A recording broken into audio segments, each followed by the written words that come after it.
What is up? What is up? What is up? What is up, everybody? This is your boy, Mr. T-Money1993. Back with another video, man. And here with bringing back the Straight Facts podcast, man. For anybody who's been a long time Mr. T-Money1993 supporter, they know podcast is what I love to do. Talking about my Panthers is what I love to do. And so we're going to get into talking a little bit about the Panthers and the Vikings game.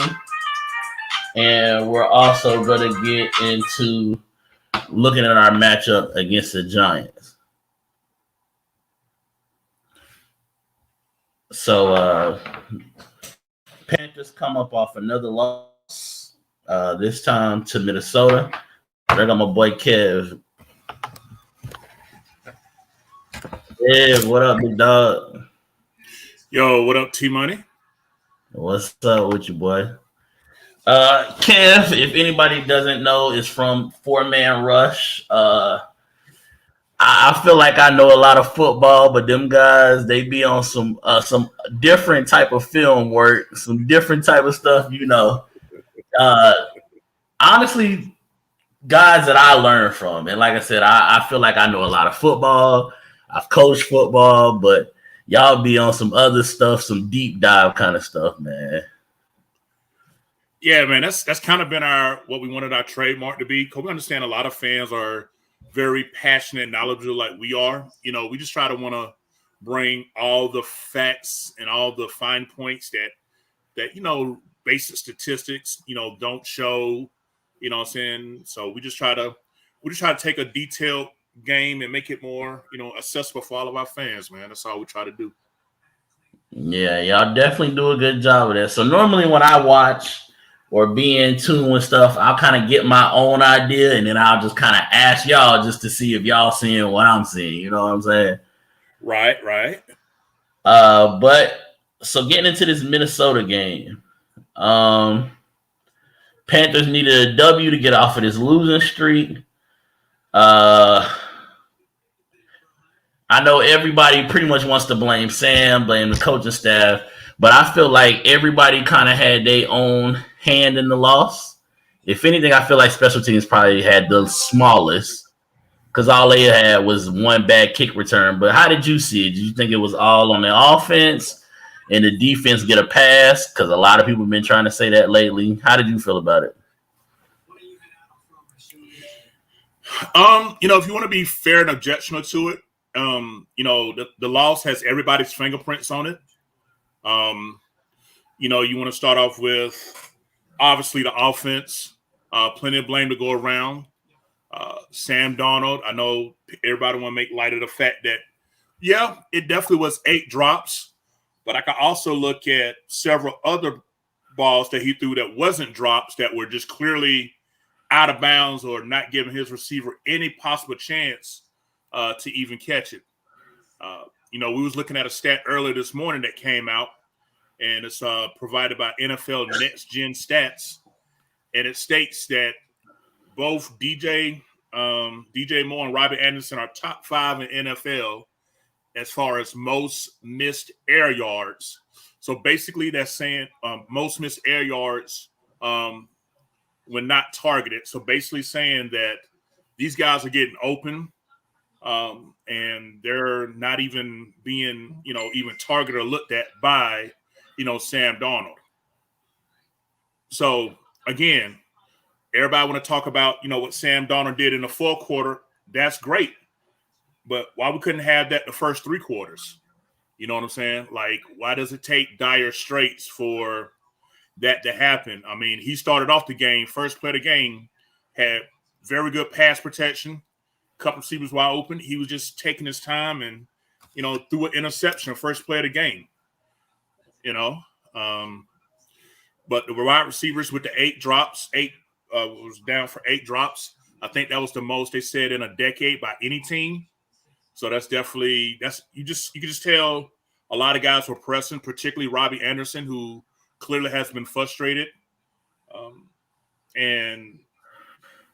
You know, the turnovers, you know, the fumble by DJ Moore, I thought those were behind us. But again, in an effort to try to, make a play, didn't, forgot to secure the ball, caused that, fumble to happen. For the defense, I know a lot of people want to get a defense a pass. But at the end of the day, the offense put them on short field, and our red zone defense is still something that's struggling a lot. When teams get into our red zone, they're usually walking away with touchdowns. And if we would have held them to field goals instead of touchdowns, then yes, we could have won this game. So again, if we're asking the offense to perform their job, we need to ask the defense to do theirs. We're not asking you to pick shutouts, but can you keep this team out of the end zone with the talent that you have? And for me, it was just the fact that, I was seeing guys like, I'm going to call out the stars, Brian Burns and Derek Brown. Where were they at this past game? Brian Burns, you let a rookie, Darren Shaw hold you to one quarterback hit. And the one quarterback hit you did should have been the sack that could have forced a punt on 4th down. But instead, he allowed him to convert it. I think it was like 3rd and 14, and to get that 1st down. Derek Brown, you're getting blown off the ball, bro. Now, you do make plays. Don't get it out tap, but it's times that the only thing that gets Derek Brown really in trouble is when he allows his pass to get high. When he does that, he gets moved backwards. I've seen it multiple times this season. Now, when he plays with his pads low, he's winning his battles, his matchups one-on-one. So, again, got to be consistent with the things that you do. So I feel like the only one-on-one matchup I didn't really see him winning was against Zach Martin. Zach Martin. So that's all pro. Yeah, he one of them best guards in the league for a reason. But I definitely agree with that.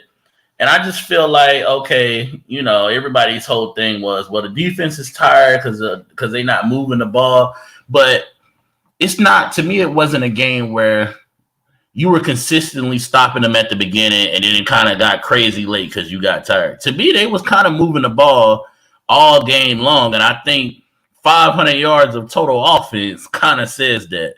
I think they were like 2 yards short of 200 as a team rushing. And Kirk Cousins, I think, might have had 370 something. So it's not like y'all were just, okay, it's a 3-and-out game all game, and then y'all just kind of got tired at the end. I feel like Minnesota was kind of consistently moving the ball and consistently getting plays in times that they needed, missing tackles. As much as I love D-Jack, he had a big one that he missed on a receiver screen. So I feel like the defense had its own thing. I feel like everybody has to take their hand in the loss. But I think as far as moving the ball offensively, something simple that I feel like every NFL team knows it, but they don't really do it to me is tempo. How could you say maybe Sam had a little bit more success at the end of the game for the game time drive? He was playing a little bit more up tempo, getting the defense tired.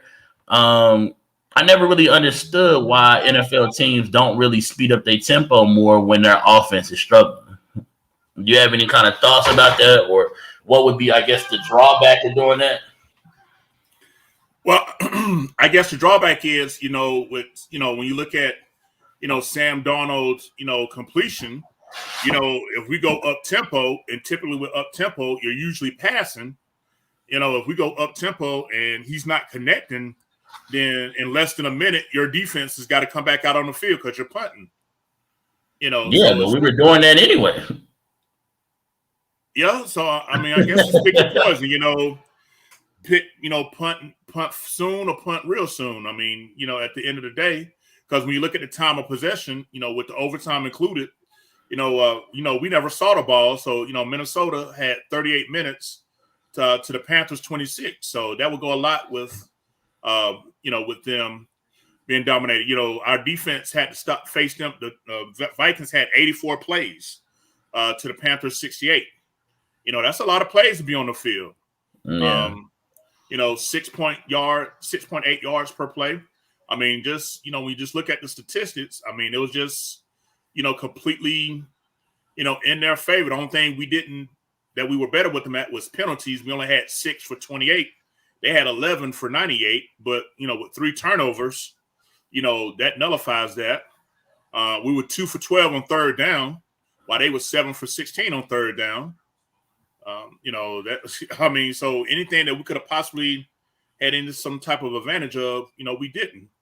To have 14 total drives in the game and only have 20 points, that's just not good football. So like I say, everybody got fingerprints with this loss, in my opinion. Yeah, I definitely agree with that. And like we were just talking about, I mean, you gave Darnold 41 attempts anyway. And the time of possession is going to be thrown off, not only because we didn't get the ball in overtime, but, with Sam throwing the pick on the first play, that's going to automatically throw the time of possession off because you had a drive that was one play. Reminded me of Derek Anderson in the game he got to start for Cam in Seattle. Which, I mean, on the other hand, that finally shut up the Ford F-150 crowd. Right. Ruler for Derek Anderson because he blew that game off the rip. Right. But not talking all negative. What were some of the positives that you saw from the game? I think the biggest one that the fan base already knows about is Keith Taylor. I feel like Keith Taylor had a very good game, but who were some other guys that you feel like had a good game? Someone that I feel like had a good game was definitely number 73, Michael Jordan.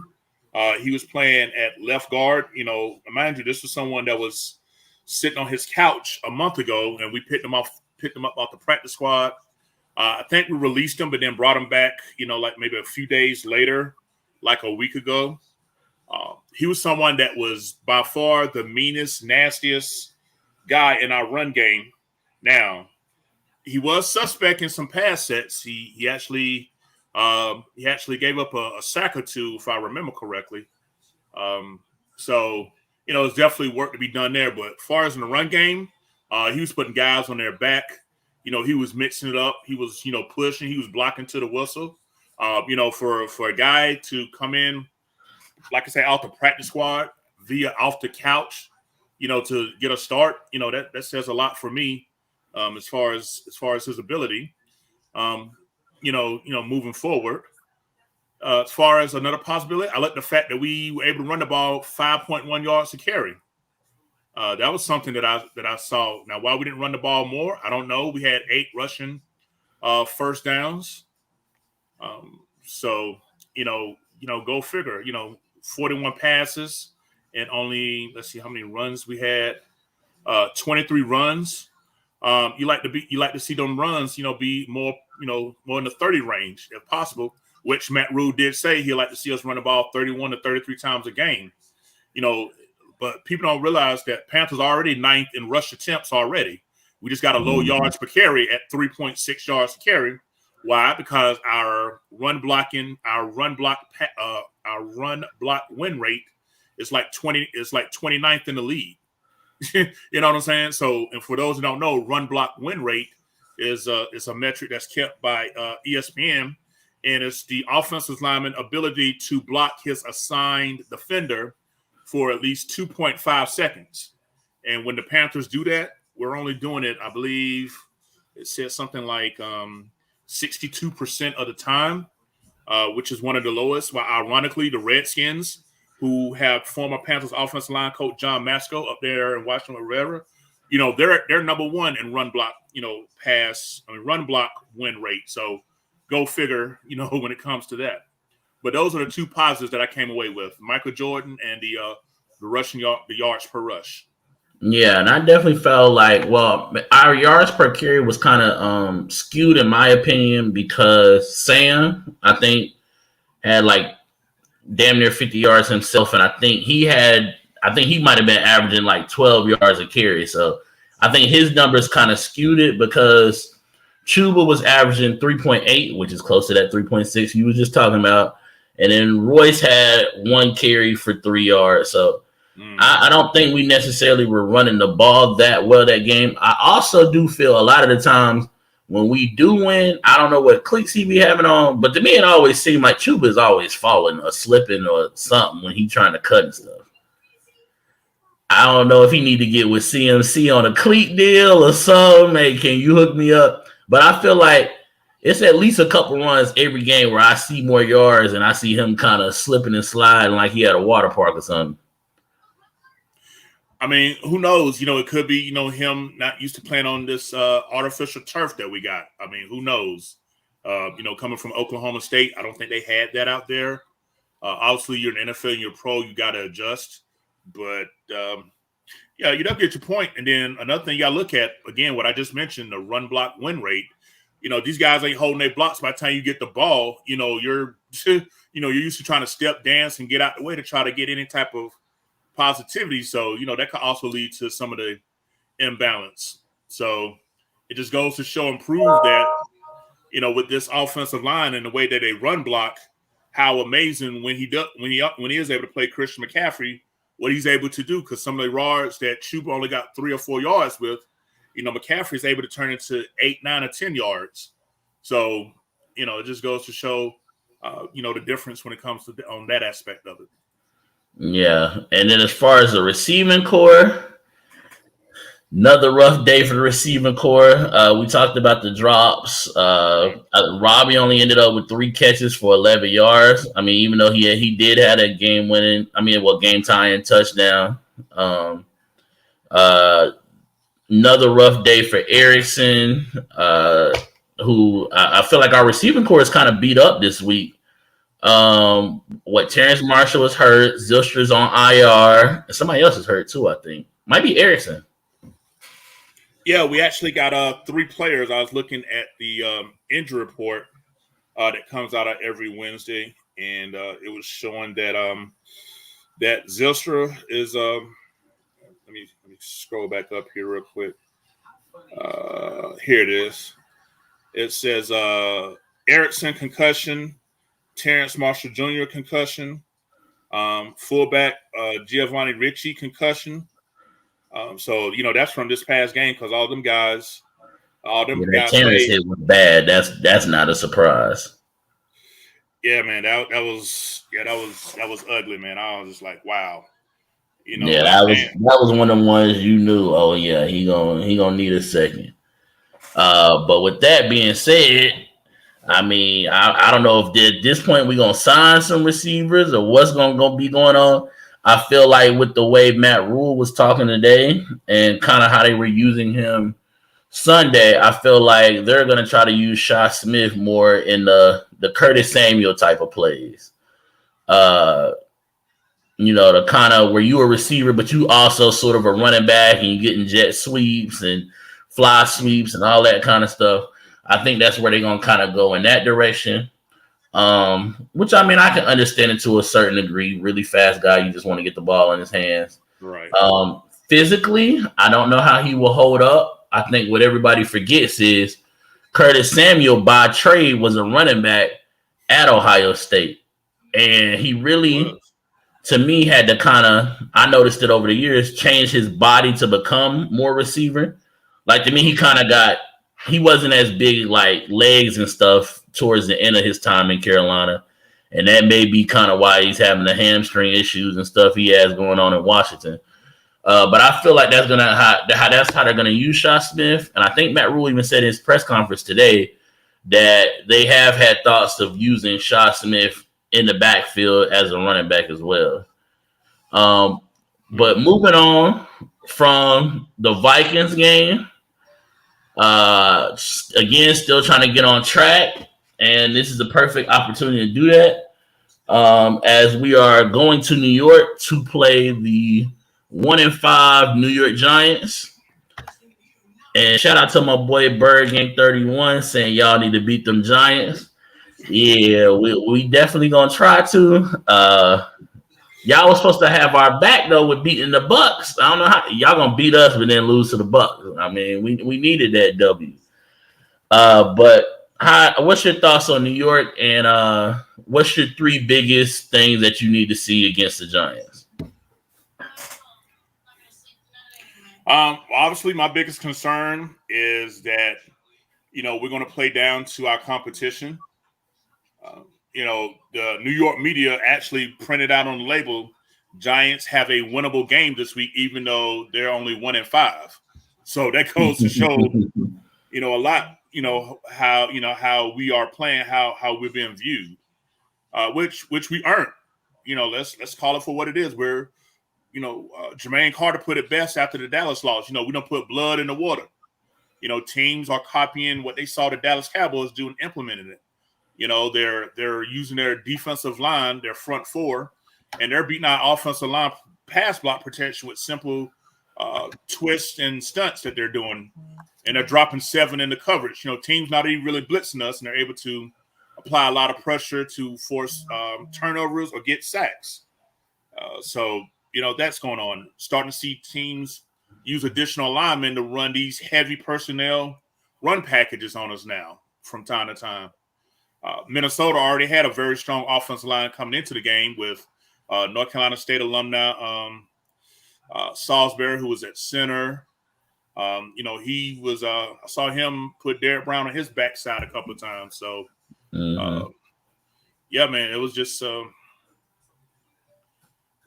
Teams just, they line up and they try to, cram it down our throats. It seems so long ago, that 3 weeks ago we was only giving up 45 yards a rush, and now in 2 of the last 3 games we've given up 198 to the Vikings, who wasn't dominating running like that, and of course we gave it 245 to the Cowboys. So quick question, and this is just me spitballing, just my kind of thinking. Do you think with no Shaq Thompson that we should be running more traditional fronts? Because Jermaine Carter and Jeremy Chin and I'll throw Frankie in there, even though he's hurt now. Because those guys can't necessarily beat guards and bigger linemen that's getting up to the second level like Shaq can? Nah, it's really not anything to do with the linemen. It's more so, again, with our defensive line. Derek Brown, Daquan Jones, they're not commanding double teams like they were in the early part of the year, which kept our linebackers free to make plays. Again, when you watch the all 22 film and you just see it, we're not commanding, the constant double teaming that we were doing, when we had our win streak, and then when we get these one-on-one blocks, we're not winning. So teams are able to initially get a double team and then slide off to the next level with ease instead of focusing on, keeping our defensive line from penetrating. So I think whether it's more of a defensive line thing than a linebacker Shaq Thompson type of thing, based on what I'm watching, what we're seeing on film. And I feel like everybody's line play really, to me, has sort of went down. Besides, I probably wouldn't include Hassan into that, but to me, we haven't seen a Morgan Fox sighting in weeks. When we kept hearing his name almost just about as anybody else during the first couple games. Brian Burns, which he owned up to the fact of he ran past that 1 sack because he was, I guess, trying to create a fumble. But in that situation, you just got to get Kirk down. But yeah, I feel like our defensive line does need to play better. And I think everybody was still looking at, we're still high ranked in sacks. Well, we had 14 in the first 3 weeks. So yeah, it's gonna take a little bit for other teams to catch us.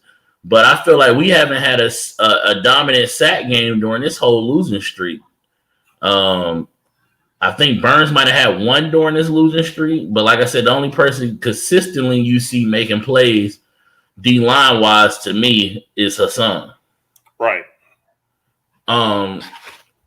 Which I know everybody loves Brian Burns. I love Brian Burns. I got a Brian Burns jersey. I done invested money on the man, but we've always said that he's great at getting pressures. It's just turning that into sacks and turning that into tackles. Right. But the Giants are coming into the week. It's still early in the week, but they're a little beat up. I know Saquon didn't practice. Kenny Golladay didn't practice. John Ross didn't practice. Kadarius Toney didn't practice. I forgot his name. What's the young rookie pass rusher they got? I don't know how to say his name. Jorley. Let me take a look. I saw his name on the injury list. Hold on. It was. I know, like he they only good pass rusher, but he a rookie. Yeah, he's his linebacker Azeez Ojulari. Yeah, but he didn't miss. His was not injury related, so I mean we won't know if he will play or not. But the Giants do come into the game beat up. Even Darius Slay was limited with a hamstring injury. So really, right now, they offense, and I feel like this is why I'm feeling good about the game. I feel like Daniel Jones is in that same tier of the first three quarterbacks we played, where you can kind of confuse them and get after them and create turnovers, and they're not necessarily gonna see the blitzes like Kirk Cousins or some of those other veteran quarterbacks that we've played that's just getting the ball out of their hand fast before the pressure even gets there. So my three keys to the game. The first one, I mean, Matt Rule was already saying it. You got to run at them. You got to establish the run. That's where you can kick in your play action and your deeper plays. Number two, pass rush gotta be A1. Like Daniel Jones' short career, he is willing to give up the ball if you make him. Yes. He don't need a lot of inspiration to give the ball up. But if you just give him a little bit, he'll give you what you want. You know what I'm saying? And then the third one, we know every week it boils down to our O-line. I feel like every week we don't know who's going to be in there. They can't get no consistency together. It's just a whole bunch of, to me, random shuffling. I've been kind of, the conspiracy theory me, I feel like, somebody kind of hit Deontay Brown in the knee with a hammer so we could stop saying put him in. And now it ain't no option to put him in. So, because a lot of people was kind of clamoring to see him. But again, it's Wednesday. Who do you think is going to be in there on the O-line this week? Be honest with you, overall as a unit, this was probably one of the more solid as a unit performances that we were able to put together. We actually dropped it on Twitter a little while ago, about an hour ago, by Big Smooth of the four-man rush. Me and him, we the ones that evaluate the trenches, but he does a lot of the putting the grades online. I mean, overall, we gave Moten 83.8, John Miller 71.6, Matt Paradis 77, Michael Jordan 69.7, and Cam Urban 59.2. So overall, as a unit, that's actually been pretty decent. Like I said, don't get me wrong, some sacks were given up. That was the reason for Jordan and Urban having the lowest grades. But overall, they were opening holes. They were, at times giving Sam Darnold plenty of protection. Like I say, go back to the first play of the game. Mm-hmm. Sam Darnold had a good 4 or 5 seconds and, wasn't even close to being pressured. And when he threw that pick, which made it so frustrating. But it's no surprise Cam Irvin was bringing up the rear. That's what Cam Irvin. Yeah. In the words of the late Dennis Green, he is who we thought he was. I'm definitely. That boy can be the smoothest. He talked more on the O-line than everybody else. And you the sorriest boy. You wearing visors and neck rolls like you were running back. We ain't the Carolina McCaffreys. Well, it's looking like it because y'all ain't won without him. And then he said, he had something else he came out and said last week too. A lot of people be talking, but if you seen us out in public, you want an autograph. No. I'm just hoping that guys like Daly and Jordan can keep performing well, so we don't have to worry about a Pat Eflin getting back into the starting lineup. Yeah, I think low key when his hamstring is 100%, I think they want to put him in there. And if you have a Pat Eflin and Cam Irvin side, I feel like you can get a couple sacks. Oh yeah. Please put me on Pat Eflin, please. I would love it. Yeah, let me go get a quick little contract or something. But other than that, that's just my thoughts on the Giants game. Do you have any stat predictions or score predictions? I know at this point I've been kind of feeling drained of that. I just want to see a win. I was starting to feel like that last week, but I definitely am feeling like that this week. Is the score predictions missed me with all that. I just wanted to win, but I just wanted to ask you if you had any stat predictions.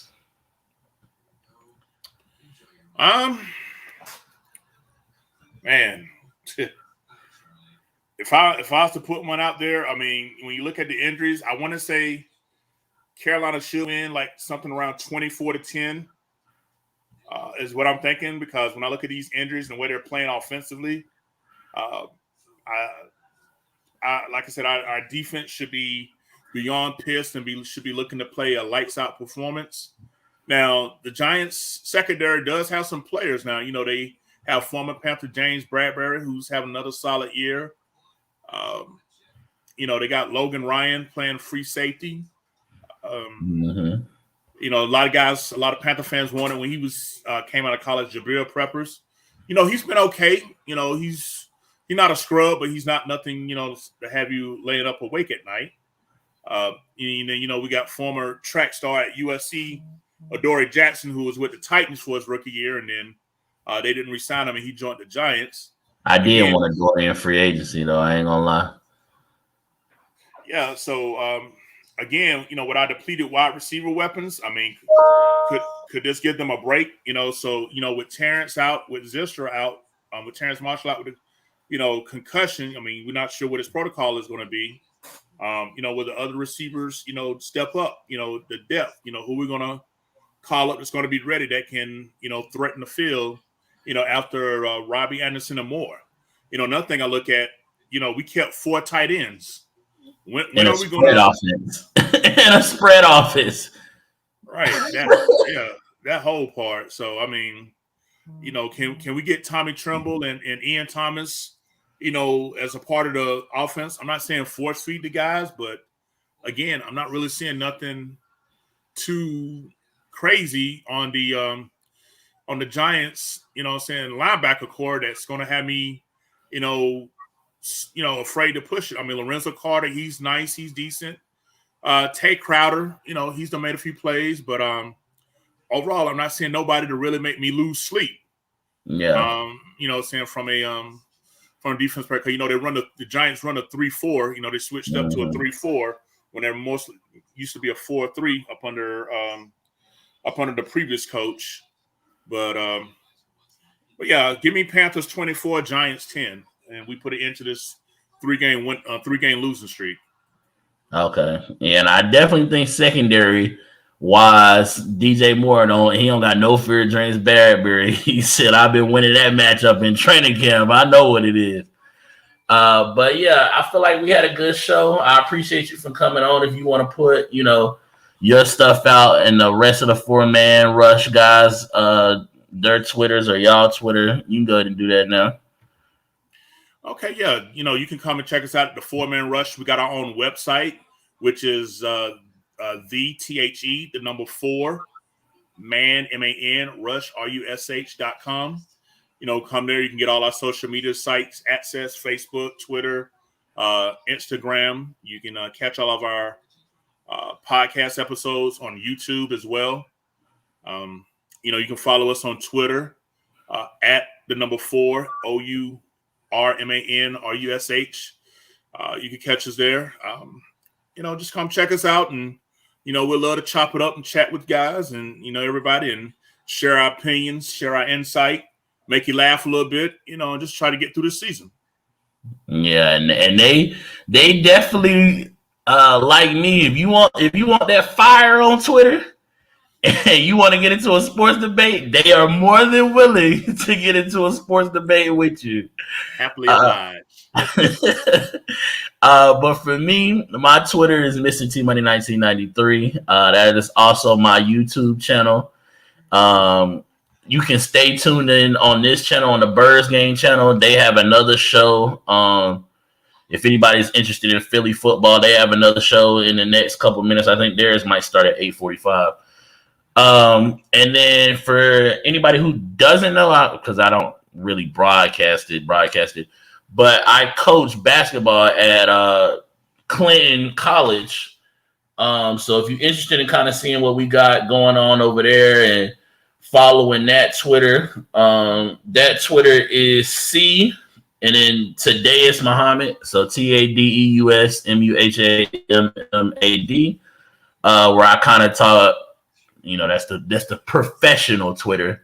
So just talking Clinton College basketball, and we have our first game on Saturday, and we scrimmaged Clark, Atlanta, and Clark, and let's just say it got crazy, fighting, benches clearing, like it was on and popping and down in Atlanta yesterday. But this is your boy, MrTMoney1993, with the Straight Facts Podcast. Thank you, Kevin, for appearing as a guest, man. You are more than welcome. Wednesdays at 8. Anytime you're free, just let me know, and you can get the invite, man. Hey, no doubt. I'll definitely be back on. Appreciate it, man. All right, and we're out.